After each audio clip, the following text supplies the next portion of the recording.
The last two sets of tasks in the game involve getting my Lawbot disguise and my Bossbot disguise. Starting off with Professor Flake, he wants me to collect sensors from cogs in every street that isn't the bird. It's really that easy. The collect rate is very low, being 25% for each sensor, but when I can do street fights and eventually get them, I lose nothing aside from time.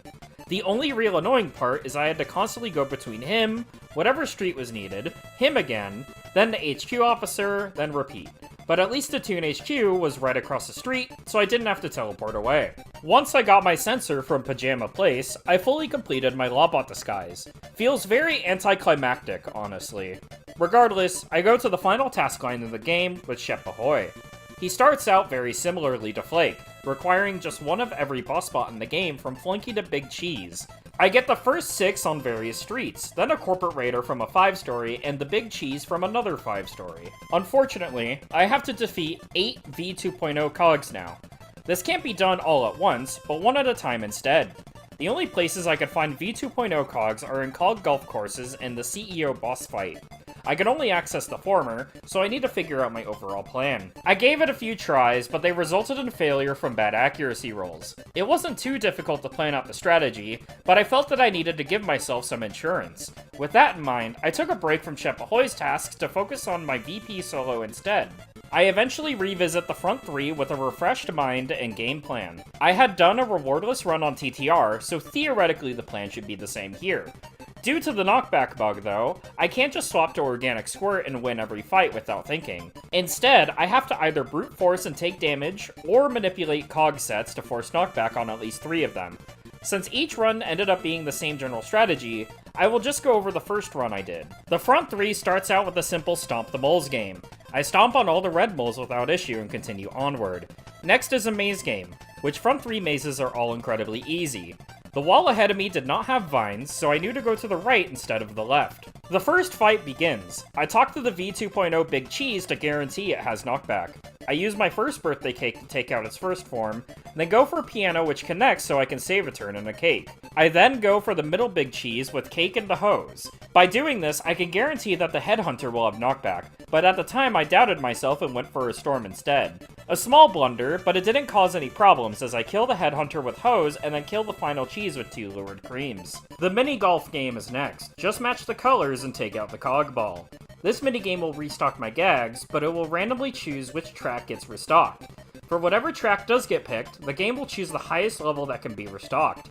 The minigame goes smoothly, and I actually get really good RNG, restocking 2 storms and all of my cakes. The second fight starts with me going for a 60% accurate Toontown. It connects and clears the first layers of the 2 2.0s and kills the other 2 cogs. I hypno and cake both of the 2.0s as they both had knockback. I enter the golf cart for the second floor. The second floor begins with the same mole game, but no maze game afterward. I start the first fight of this floor with an opera and finish off with a fog. I wanted to save my cakes and storms, so I just opted for that combo. I go for a piano on the Skelecog to win this fight. The same mini golf game is played. My restock RNG was also pretty good this time. I start the second fight of this floor by talking to a 2.0 so I can guarantee knockback on it when I have to lure. I start with a Hypno, but it misses. On the second turn, I Hypno again, and it works. I take a few turns to heal with my Doodle, and use Geyser on the last turn of Lure. Against the Skelecogs, I use Big Magnet to save my last Hypno, and it works. I take 1 turn to use my Doodle, and kill the 2 Skelecogs with Cakes. Final floor begins with yet another mole game. You know the drill by now. This floor does have a maze game, and the correct path was the middle right path. The first fight of this floor begins with me setting up a railroad. Since I have full laugh, I can take the damage. I use Hypno on the second turn to clear the set and the first form of the 2.0. I finish off the Skelecog with Piano. Another mini golf game. It goes the exact same. I had pretty poor RNG, but since the last fight is next, it shouldn't be too bad as long as I play my cards right. I talked to the 2.0 Corporate Raider to guarantee knockback and presentation. I use my cake on the 2.0 to make it a Skelecog, re-lure it, and storm the next 2.0. It doesn't have knockback, but that's fine. I storm again and take out its first form and lure its Skelecog form. With 3 cogs capable of dying this turn, I use my wedding cake. I then use Piano to try and clean it up quick, but it misses. I instead just lure, storm, then fog to win. Turns out I did not need rewards for this run. I return to Shep Ahoy and receive another suit part. Each time I want to do another task of his, I have to grab it from the HQ and then go back to him. The other 7 front 3 runs all follow a similar format, but each run uses a couple SOS cards to cover or avoid lure missing, and healing up faster than I normally would with my Doodle. I just stick to Madam Chuckle and Stinky Ned cards when necessary. My strategy, otherwise, does not change from this first run. After my 8th front 3, the HQ officer leads me to Flippy for my final suit part. He takes interest in the new cog type and completes my Bossbot suit and the entire task line.